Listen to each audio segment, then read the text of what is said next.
Karaoke never was my scene.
The backstage area led to Lupino's inner sanctum. The hot air inside was like an invisible wall, thick with incense and something else, a sickly sweet smell that made you gag. This was the rotten core of the Big Apple. Lupino lurked somewhere ahead, like a spider at the center of his web, waiting. The vapors in the air started to make my head swim. Torn pieces of a letter lay scattered on the sofa. Punchinello had threatened Lupino in writing. The note had been torn to pieces, bloody fingerprints all over them. Don't want you to think that one of my boys is not playing with a full deck. Shape up, Jack. We are running a business here. I'd hate to send the trio to strong-arm you. The trio were the Don's notorious henchmen. It was obvious that Lupino hadn't been intimidated by the threat.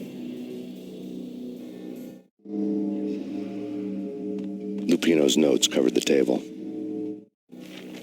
Jack Lupino was crazy, all right.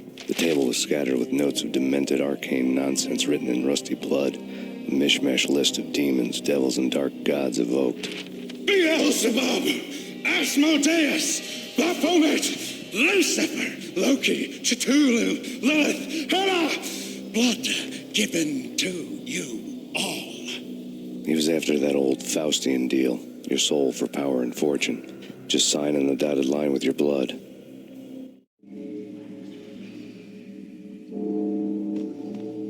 Lupino's notebook lay on the pedestal. Jack Lupino was crazy, all right. Mythic wolves let loose to devour the sun and the moon. Lupino is the wolf. I'm Mr. Beast, the big bad Fenris wolf. I'm the end of the world man, wearing the flesh of fallen angels. After Y2K, the end of the world had become a cliche. But who was I to talk? A brooding underdog avenger alone against an empire of evil, out to right a grave injustice.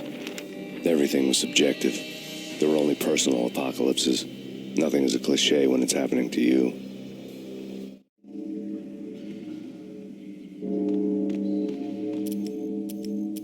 The flesh of fallen angels, come to me all. Astaroth, Beelzebub, Asmodeus, Baphomet, Lucifer, Loki, Satan, Cthulhu, Lilith, Ella. Blood to you all. Secret, living under the skin of reality. I've seen it, the corruption of flesh. I'm the wolf, yeah. I am the wolf. It's close. It's coming. You have come. A witness to the end of time. It's now. I will rise to her side. I don't need the words. I'm beyond the words.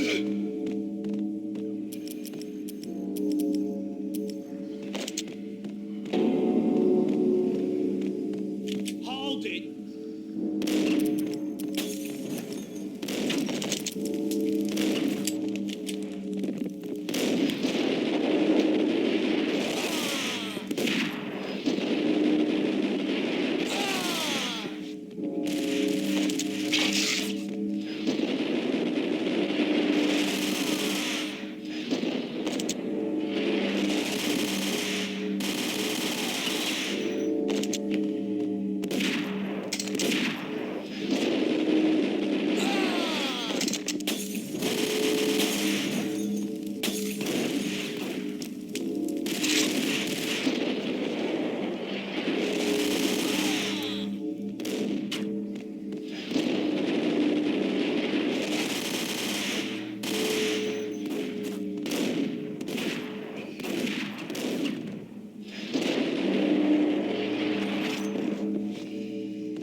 I had known there'd have to be a catch in it somewhere, and this one was the Empire State Building of catches. Lupino was pumped up and dying to go 15 rounds with a mutant alligator. And then he started this spooky monkey talk, straight from a bad dream. Mine. I have tasted the flesh of fallen angels. I've tasted the devil's green blood. It runs in my veins. I've seen beyond a world of skin, the architecture of blood and bow and arrow. Death is coming. She is coming, and hell follows with her. This is the twilight winter. I am ready to be her son. Her time is now, and all who stand in her way must die.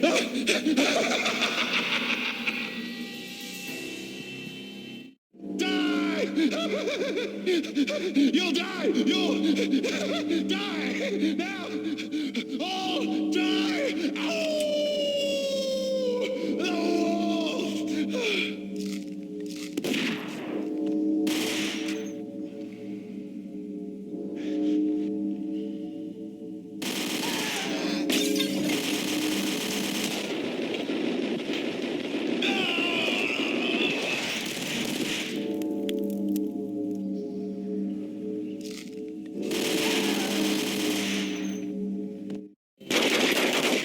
Finally went down. I wanted to make real sure he'd stay that way.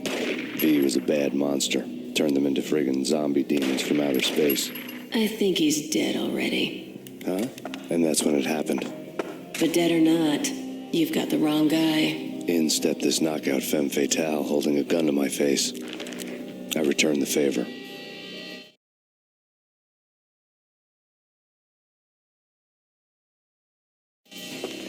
Lisa Punchinello. Lisa Punchinello was the Don's wife. Mona Sachs. Lisa's evil twin. Your safety's off, evil twin. You might hurt someone with that gun of yours. Lisa's the damsel in distress. I'm the professional. I'd blow you away without batting an eye. Sure, and you can check out my credentials splattered all over this joint. Jack couldn't have framed you. Not the state he was in. We're after the same slime bag. Angelo Punchinello's the one who murdered your friend and framed you with it. You know this for a fact. I've got my sources. I don't have a clue these days. I just shoot them as they come. Who put a contract on the archfiend? This one's mine. I hate the guts of that sadistic wife-beater. Why not pool our bullets for this one? I thought you'd never ask. My finger was starting to twitch. How do you like your whiskey? I'm easy, as long as you don't try to slip me a Mickey. You're a real angel, Max. It was good stuff. Tasted sweet as honey going down. Nothing personal. Can't risk you going berserk and getting Lisa killed.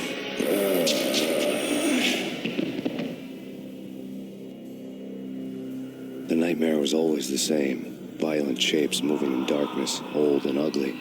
The killer's mad laughter was a riddle filled with wicked innuendo.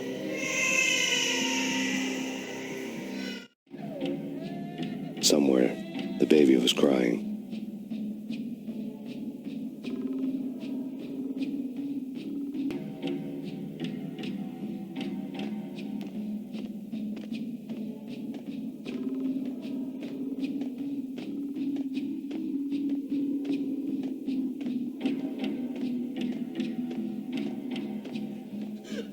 Max, no, please, Max. Why?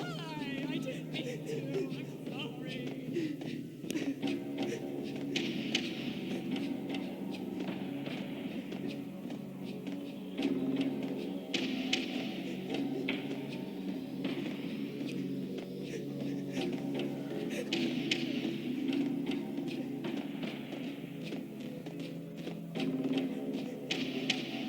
Should have known it when we found you snoring next to Lupino's corpse.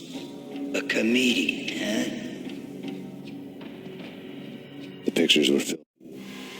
Alex and I had a few moments of glory between us. Crime-fighting comrades, the best in NYPD DEA collaborative team. Good-hearted macho bullshit like that. I would have given anything to have him here as my backup. No such luck. No luck at all. With good old times. Michelle looked at me from the photo. The Payne family. happiness captured in a Polaroid moment. I had thought it would last forever, till death do us part. I didn't want to think about it. As long as I didn't, it could never happen. But I had broken my own rule. The thought had already slipped in. Fear was rusty needles poking at my brain. Cold and scaly, it slithered down my chest.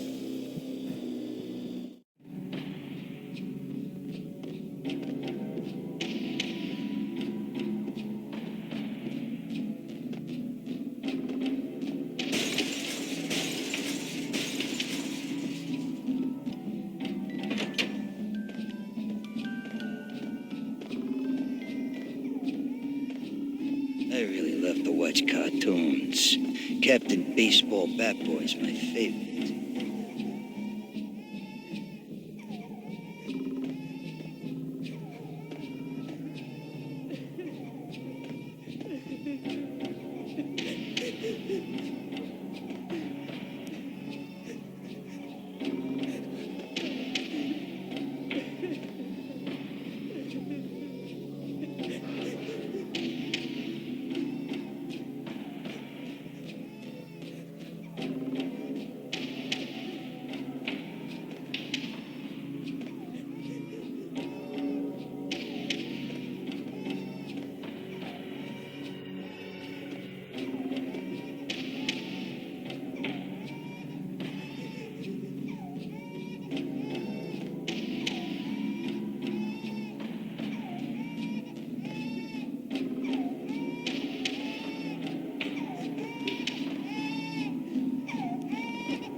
No, please, God, no.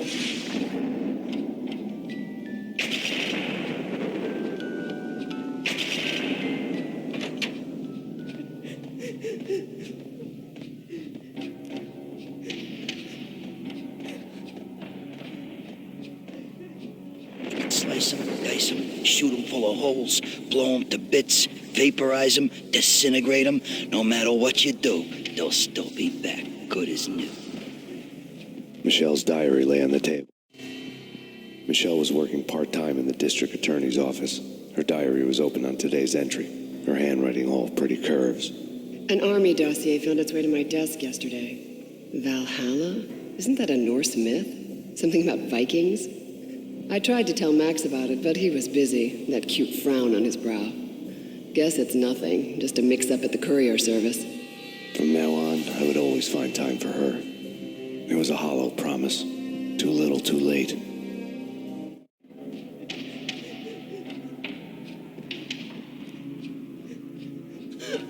Max, no, please, Max. Why? I didn't mean to. I'm sorry.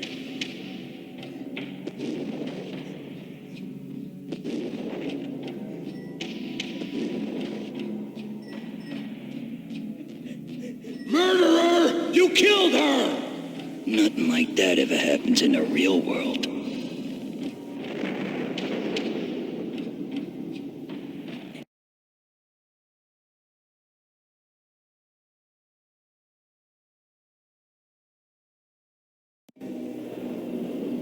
woke up in a bad dream. My head felt 2 sizes too small for my brain. Max Payne. I envy your name. And the killer was smiling. Pleased to meet you. I'm Frankie the Bat Niagara. Niagara, as in you cry a lot? He had a baseball bat and I was tied to a chair. Pissing him off was the smart thing to do.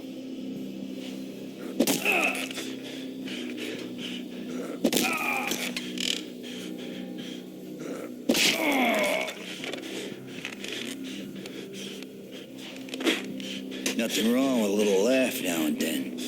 Take me, for example. I love to watch cartoons. Cartoon violence is a fascinating thing. Let's take a break. I need to take a leak and maybe grab a cold one at the bar. Don't worry. I'll be back to finish this off. And then, it's checkout time. You play, you pay, you bastard. He swaggered out, and the door clanged shut behind him, locks clicking into place. Everyone makes mistakes. Mine hadn't been to crack jokes about the goon with the bat. He'd have cracked my skull regardless. It hadn't even been to trust a girl with a gun. I had blindly gone after the first bad guy on my hit list when I should have been aiming further up the ladder, at the head of the Punchinello family. I couldn't bring myself to be pissed at Mona. Guess I had a soft spot for a pretty face.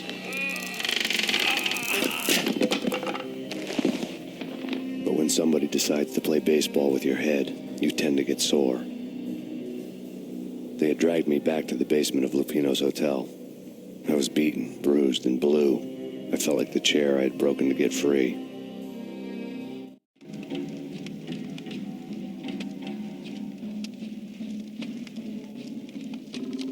All I had was Niagara's bat, sticky with my own blood.